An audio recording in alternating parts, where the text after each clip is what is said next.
Hordoftoota Burqaa Entertainment nageenyi koo badhaadhaaf akkuma jirtanitti isin dhaqqabu jechaarra har'aaf yoomuu kan isin daganne viidiyoo gooticha keenya aartiist Haacaaluu Hundeessaa tokko qabadheen isiniif dhiyaadheera.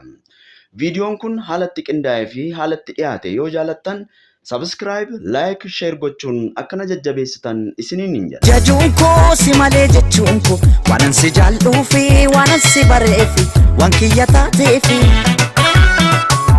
Yooman beekee na yoomana keeke ati biyyaa baatee kana lagaa taate na qobummaa nyaate.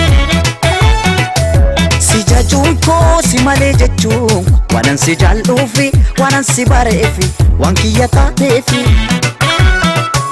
Yooman beekee na yoomana keeke ati biyyaa baatee kana lagaa taate na qobummaa nyaate. Ati biyyaa baatee kana lagaa taate na qobummaa nyaate.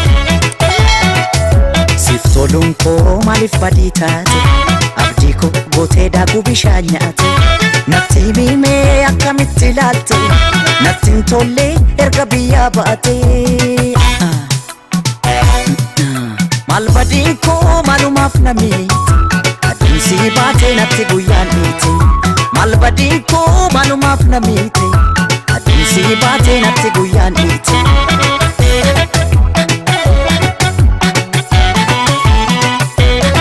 Viidiyoon har'aaf qabadheen isiniif dhiyaadhe asumarratti xumura. Rabbi nama torbanii nunaa jedhu.